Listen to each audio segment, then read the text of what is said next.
भगवत गीता के नाम कुछ पल हर सुबह शाम चैनल में यह अनम आवाज एक बार फिर आप सबों का स्वागत और अभिनंदन करती है। साथियों, पावन होली पर्व की शुभकामनाओं के साथ आज आप सबों के बीच प्रस्तुत है भगवत गीता 8वें अध्याय का 14वां तथा 15वां श्लोक। अनन्यचेताः सततं यो मां स्मरति नित्यशः तस्य अहं सुलभः पार्थ नित्ययुक्तस्य योगिनः। माम उपेत्य पुनर्जन्म दुःखालयम् अशाश्वतं न आप्नुवन्ति महात्मानः संसिद्धिं परमां गताः। इन श्लोकों के सरल शाब्दिक अर्थ इस प्रकार हैं। हे अर्जुन, जो मनुष्य मुझ में अनन्य चित्त होकर सदा ही निरंतर मुझ पुरुषोत्तम को स्मरण करता रहता है, उस नित्य निरंतर मुझ में युक्त हुए योगी के लिए मैं सुलभ हूँ, अर्थात उसे सहज ही प्राप्त हो जाता हूँ। और वे परम सिद्धि को प्राप्त महात्मा जन मुझको प्राप्त होकर दुखों के घर एवं अनित्य संसार में पुनर्जन्म को नहीं प्राप्त होते हैं। साथियों, सांसारिक मोह माया से ग्रस्त अर्जुन के सारे संशयों को दूर करने के बाद भगवत गीता 8वें अध्याय में योगेश्वर श्री कृष्ण उसे वह उपाय बता रहे हैं जिसके द्वारा वह अपने क्षत्रिय धर्म का पालन करते हुए आसन्न युद्ध में अपने पूरे पराक्रम से युद्ध करते हुए भी पाप पुण्य से परे रहकर परम निर्वाण गति पाकर संसार बंधन से सदा सर्वदा के लिए मुक्त हो सकता है। योगेश्वर श्री कृष्ण द्वारा बतलाए गए इस उपाय की सबसे महत्वपूर्ण बात यह है कि परमात्मा का ही ध्यान करते हुए प्राण त्याग करना। जीवन के अंतकाल में भी बस परमात्मा का ही ध्यान होता रहे। हम संसारी जगजीवों के लिए तो यह नितांत असंभव सा ही प्रतीत होता है, किंतु योगेश्वर श्री कृष्ण अर्जुन को समझा रहे हैं कि यह स्थिति असंभव नहीं है बल्कि सुलभ है। वे कहते हैं सुलभः पार्थ। श्री कृष्ण इसे भी स्पष्ट करते हुए कहते हैं कि ऐसे योगी जन जो पूरे जीवन भर अनन्य भाव से अर्थात ऐसी उत्कट श्रद्धा से जिसमें परमात्मा के सिवाय अन्य कोई विचार मन में पल भर के लिए भी उत्पन्न न हो, केवल और केवल परमात्मा पर ही ध्यान एकाग्र रहे तथा परमात्मा का इस प्रकार स्मरण सतत निरंतर निष्दिन चलता रहे, जिससे योग साधक की चेतना परमात्मा से योग की स्थिति में बनी रहे, तो निश्चय ही जीवन के अंतकाल में भी ऐसे योग साधक की चेतना परमात्मा से ही युक्त रहेगी।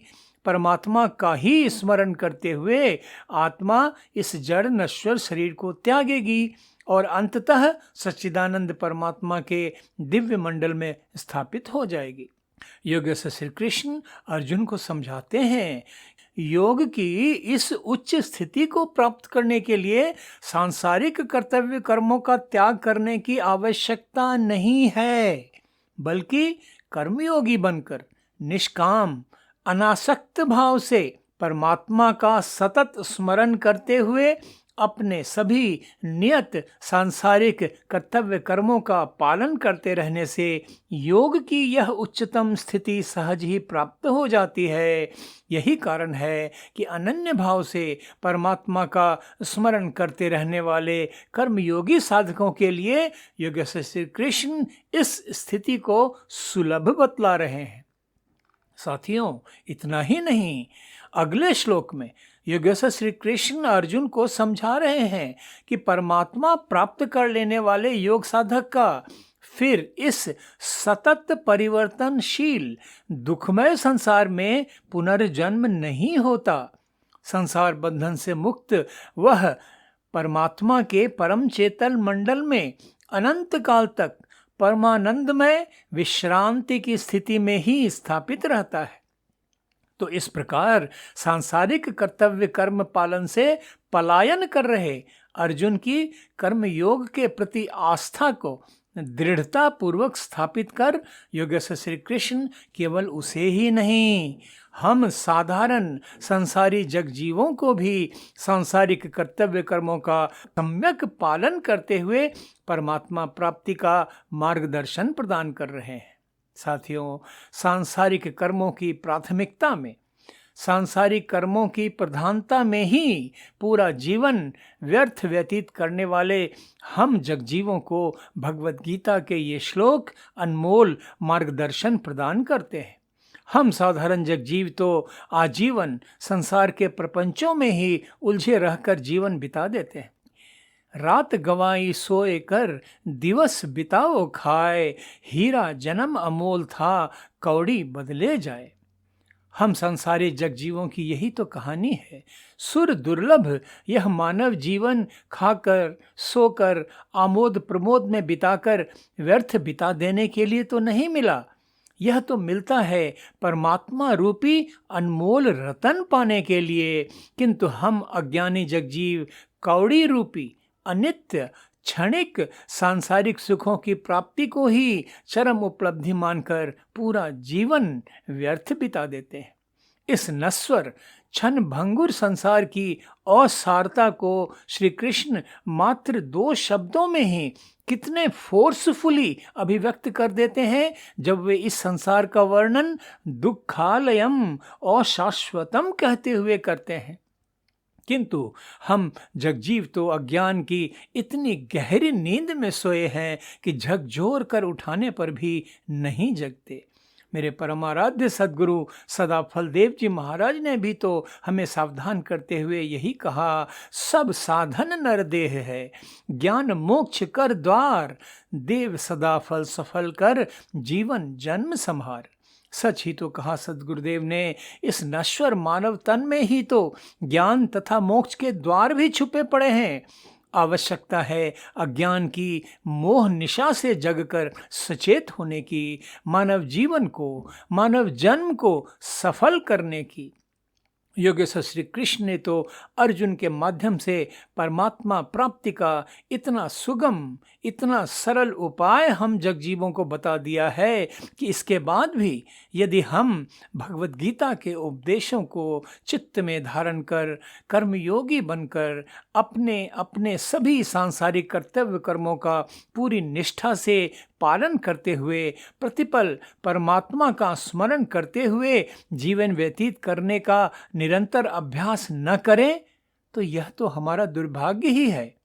हम संसारी जगजीवों की सबसे बड़ी दुविधा, सबसे बड़ा संशय, सबसे बड़ा अज्ञान तो यही है कि हमें सांसारिक कर्म ही महत्वपूर्ण नजर आते हैं।